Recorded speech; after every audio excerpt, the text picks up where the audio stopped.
The hollow empire Julian Mercer stood at the floor-to-ceiling window of his penthouse, watching Seattle's skyline shimmer beneath a blanket of rain.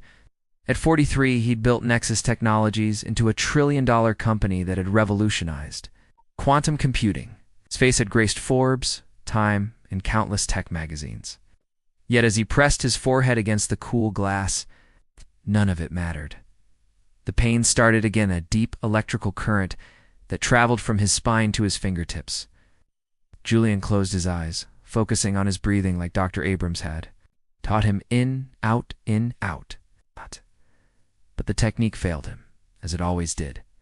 "Mr. Mercer, your 4 o'clock medication," announced Vivian, his home health aide, placing a small tray of pills beside him. "Thank you," Julian murmured, not turning around. The raindrops racing down the glass held more interest than the pills that promised relief but never delivered 3 years ago. After a collapse during a keynote presentation, Julian had been diagnosed with Hoffman's syndrome, a rare neurological disorder that caused chronic pain, debilitating insomnia, and episodes of panic so severe they mimicked heart attacks. Seen specialists in 7 countries, tried experimental treatments that cost millions. Nothing worked. His phone buzzed. Another message from Thomas. His coup. Board needs decision on Singapore expansion. Investors getting restless. Julian didn't respond. He hadn't attended a board meeting in 8 months. The company ran without him now. A machine he'd built that no longer needed its creator. He swallowed the pills dry and walked to his desk, where a stack of medical files awaited his review. Dr. Westfield in Switzerland. Dr. Tanaka in Tokyo. A new treatment protocol from Johns Hopkins. Julian had once attacked problems with relentless determination. Now, he merely went through the motions. "Would you like dinner served in your study tonight?" Vivian asked from the doorway. "I'm not hungry," Julian replied, the words so familiar. They required no thought. After Vivian left, Julian opened his laptop and scrolled through endless emails. His vision blurred. Not from tears, he'd stopped those long ago, but from the bone-deep exhaustion that no amount of rest could cure. A photo caught his attention. His sister Rebecca's family vacation in Montana. Her children had grown. When had he last seen them? 2 years. 3. Julian closed the laptop and moved to the piano that dominated one corner of his study. Before his illness, he'd played daily batch. Chopin, jazz improvisations. His fingers hovered over the keys but didn't press down. The thought of music only reminded him of what he'd lost the ability to feel anything beyond pain and emptiness. That night, like most nights, sleep evaded Julian. At 3 a.m., he made a decision. He couldn't face another day of specialists and sympathetic glances, of board reports and unanswered calls. By dawn, he had packed a small bag and left a brief note for Vivian. He took his least conspicuous car, a dark blue Audi, rather than the Bentley or Ferrari, and headed east, away from Seattle, away from the empire that had become his prison. Julian had no destination in mind. For the first time in decades, he had no plan, no strategy, no objective. Simply drove, crossing into Idaho as morning broke. The pain, his only consistent companion. He was a man worth billions who couldn't buy the one thing he needed: peace. Raindrops and coffee. The storm hit with unexpected ferocity as Julian crossed into the small town of Pinewood. His Audi hydroplaned on a curve, sending him skidding onto the shoulder of the road. When he tried to restart the engine, it groaned and died. "Perfect," he muttered, rubbing his temples as pain radiated down his neck. Through the sheets of rain, he spotted a flickering neon sign: Rosie's Diner, open 24 hours. Julian grabbed his jacket and made a dash for it, arriving soaked and shivering.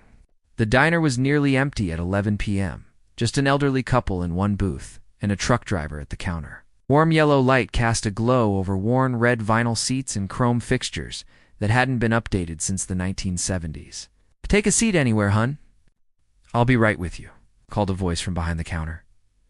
Julian slid into a booth far from the windows, hunching his shoulders instinctively. His hands trembled, whether from pain, cold, or the onset of another panic episode. He couldn't tell. "Rough night to be out driving," said the waitress as she approached with a coffee pot. "You look like you could use this." Julian looked up and felt something unexpected, a moment of stillness in his chaotic mind. The waitress was in her mid-30s with warm brown eyes and dark hair pulled back in a loose bun. Nothing extraordinary, except for the gentle way. She poured his coffee and the melody she was humming under her breath. "Thank you," Julian managed, wrapping his cold fingers around the mug. "I'm Olivia," she said, sliding a menu toward him. "Kitchen's open, but between us, the pie is the only thing worth ordering this late?" As she walked away, she resumed humming, a soulful tune Julian didn't recognize. He found himself listening, tracking the melody as it rose and fell.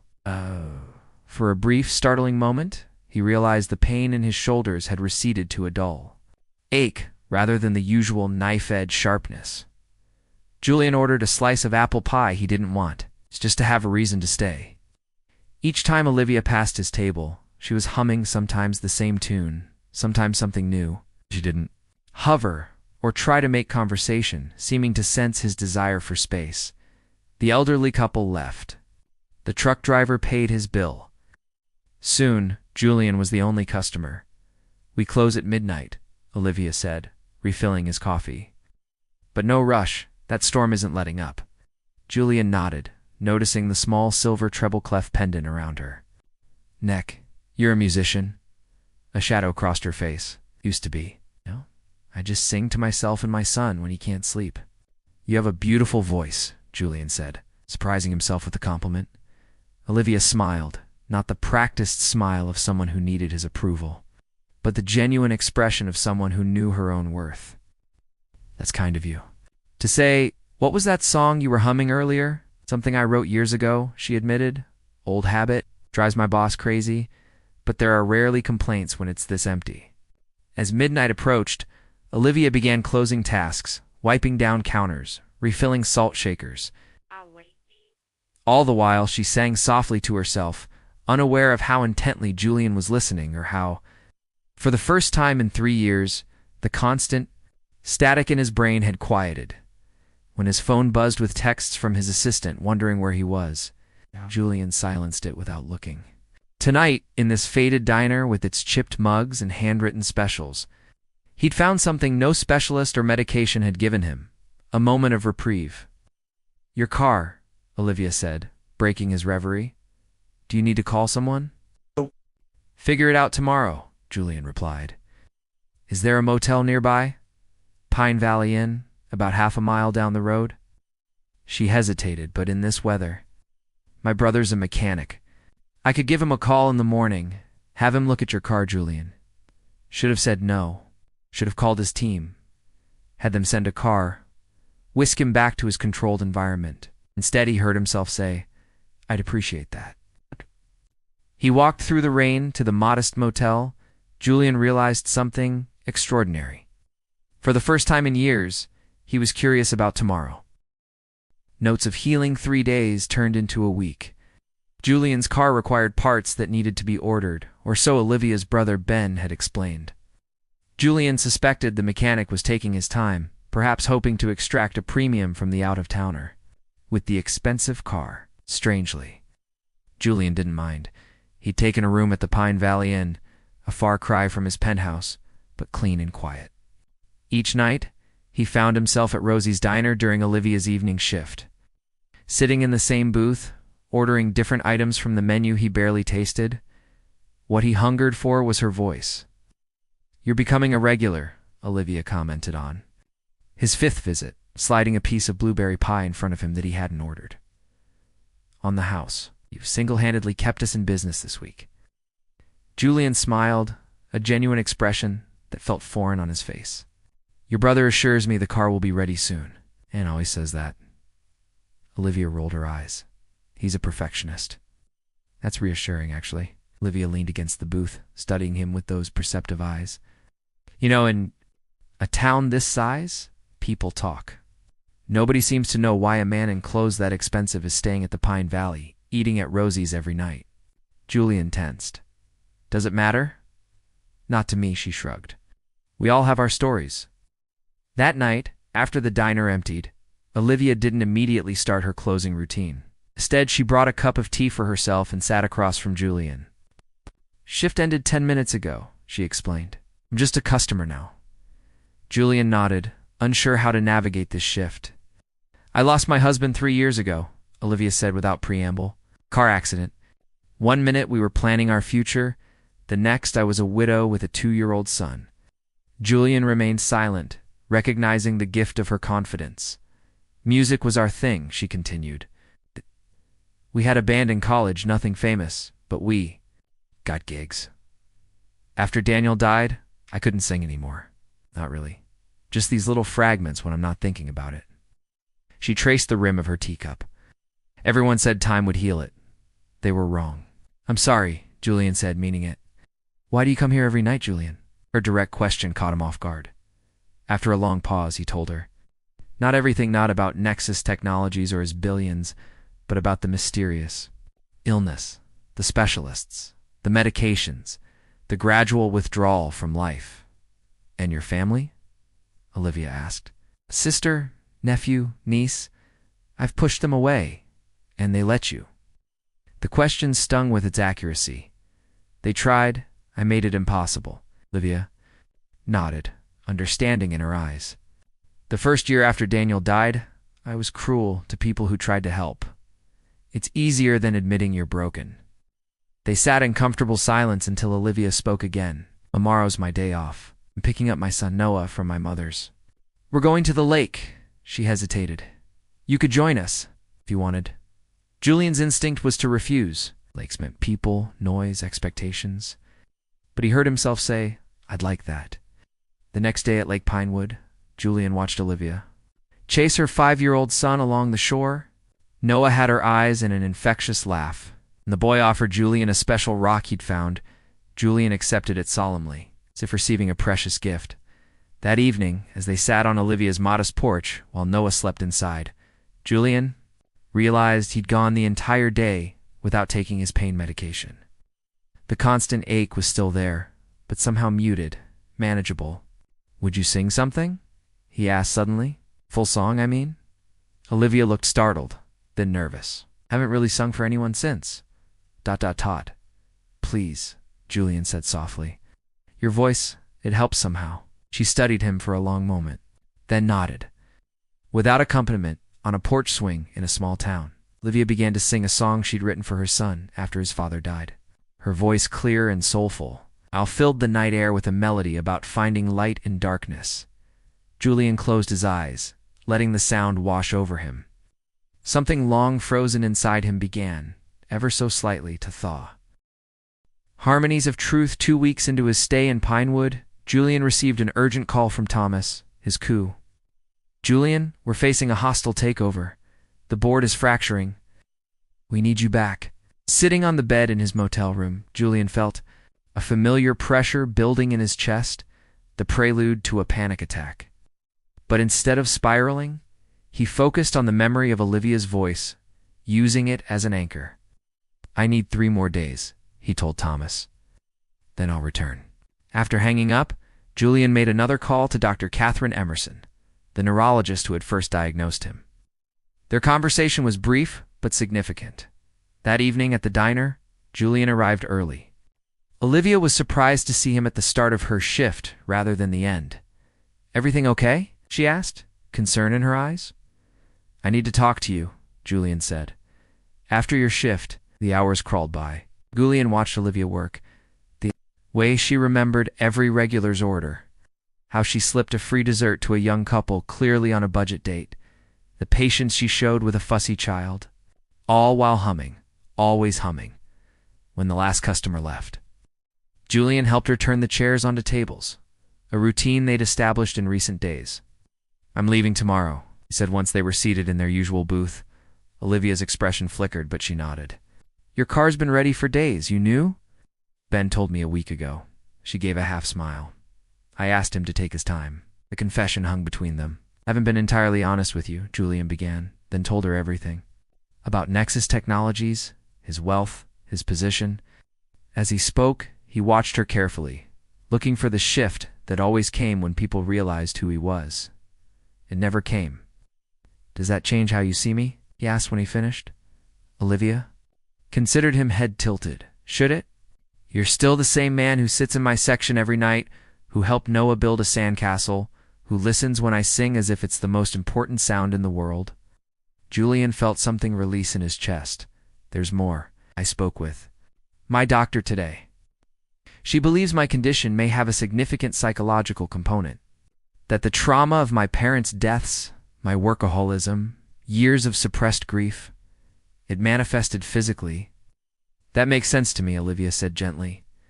"The body keeps score." "Your voice," Julian continued, "when you sing, it's the only thing that quiets my mind, that eases the pain. Not because there's something magical about it, but because it reminds me of something I'd forgotten." "What's that?" "That I'm still human, that I need more than success and money, that connection matters." He reached across the table, tentatively taking her hand. "You were right, that first night we really talked. I don't need fixing. I needed reminding of who I was before." Olivia turned her hand to hold his. "So what happens now?" "I have to go back, face what I've been running from, try to rebuild what I've damaged." Julian paused. "But I want to come back, to Pinewood, to you and Noah, if that's something you might want." Olivia withdrew her hand, and Julian felt a moment of cold fear. "I can't be your medicine, Julian," she said quietly, "or your project. I have my own healing to do, my own dreams to reclaim." "I know," Julian replied. "I'm not asking you to fix me. I'm asking for a chance to see where this connection might lead." Slowly, on equal footing, Olivia was silent for a long moment. "Noah has piano lessons on Thursdays. I never told you why." Waited, sensing the importance of what she was about to share. "After you mentioned playing piano, I enrolled him, because it was time to bring music back into our home." Her eyes met his. "I think we both have second chances to take." The symphony of second chances 6 months later. Julian stood backstage at the Pinewood Community Theater, adjusting his tie as nervous energy coursed through him. Not the debilitating panic of before, but the healthy anticipation of an important moment. "You look like you're about to face a firing squad, not attend a community concert," teased Ben, now a friend, rather than just Olivia's brother and his mechanic. "Is it that obvious?" Julian asked. "Only to everyone with eyes," Ben laughed, clapping him on the shoulder. So much had changed since Julian had returned to Seattle to set his affairs in order. The first weeks had been brutal, confronting the board, restructuring his role as chairman while promoting Thomas to CEO, reconnecting with his sister Rebecca and her children. The pain hadn't magically disappeared. There were still bad days, when his body rebelled and his mind clouded, but they were becoming less frequent, less intense. Regular therapy sessions, reduced work hours, and a new purpose had made a difference. A new purpose that was about to take its first public steps tonight. 5 minutes, called the stage manager. Julian peeked through the curtain. The modest theater was packed. Nearly the entire town of Pinewood had turned out for the inaugural concert of the Daniel Reed Music Foundation, named in honor of Olivia's late husband. In the front row sat Noah, now 6, fidgeting excitedly beside his grandmother. Beside them was Rebecca, who had flown in with her children for the occasion. Julian stepped back as the lights dimmed. He'd spent a fortune renovating this theater, establishing music scholarships, and creating a recording studio in what had once been an abandoned storefront. Not out of guilt or obligation, because he'd rediscovered something he'd long forgotten, the joy of building something meaningful. The MC welcomed the crowd and introduced Julian, who walked onto the stage to warm applause. 6 months ago, the thought of public speaking would have triggered an episode. Tonight, he felt only gratitude. "Music saved my life," he began simply. Not in the metaphorical way people often say that. In my case, it was literal. He told an abbreviated version of his story of illness, isolation, and a chance encounter in a storm. Tonight isn't about me, though. It's about honoring someone who understood music's power to heal and connect. It's about creating opportunities for the next generation of musicians. It's about one voice in particular that reminded me what it means to be truly alive. Julian moved to the piano at center stage. "I haven't played publicly in years. Please be gentle with me." A soft laugh rippled through the audience. "I'll be accompanying our first performer, a woman of extraordinary talent who's finally ready to share her gift again." Olivia walked onto the stage in a simple blue dress, the stage lights catching the treble clef pendant she still wore. Their eyes met, a private moment of understanding passing between them. For the next hour, Olivia sang. Original compositions, covers, duets with other local musicians. Julian accompanied her on some pieces, local guitarists on others. With each song, she seemed to grow more confident, her voice filling the theater.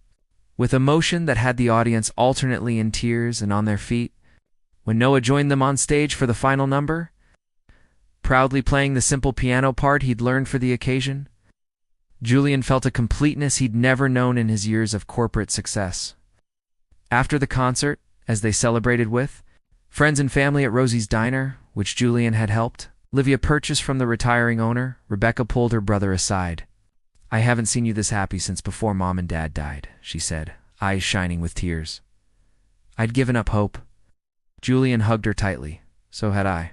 Later that night, after everyone had gone and Noah was asleep at his grandmother's, Julian and Olivia walked hand in hand through the quiet town. "The foundation's off to a strong start," Julian said. "The applications for music scholarships are already coming in." "It's more than I ever dreamed possible," Olivia admitted. Daniel would have loved it. They stopped at the town square where Julian had helped fund renovations for the gazebo and park. "I have something to ask you," Julian said, suddenly serious. "The Seattle house is sold, the penthouse too." "Julian, let me finish," he said. "Gently, I'm not asking you to leave Pinewood. This is your home. Noah's home. It's becoming mine too." He took both her hands in his. "The old Williams property outside town, I bought it. Farmhouse needs work, but the views are incredible. There's plenty of room for a music studio. For a family eventually, if that's something you might want." Olivia's eyes searched his. "Are you sure this is what you want? Not just running away from your old life?" "I'm running toward something, not away," Julian said. "For the first time, I know exactly what I want." Under a canopy of stars, in a town he'd never heard of 6 months ago, Julian kissed Olivia, not their first kiss, but perhaps their most significant. A promise of chapters yet to be written. Later that week, as Julian played piano while Olivia sang and Noah attempted to follow along on his small keyboard, Julian realized the truth that had eluded him for so long. Healing rarely comes from where or how we expect it. Sometimes it arrives in the form of a storm, a broken-down car, and a voice in a diner that does what medicine couldn't: remind us who we are beneath the pain.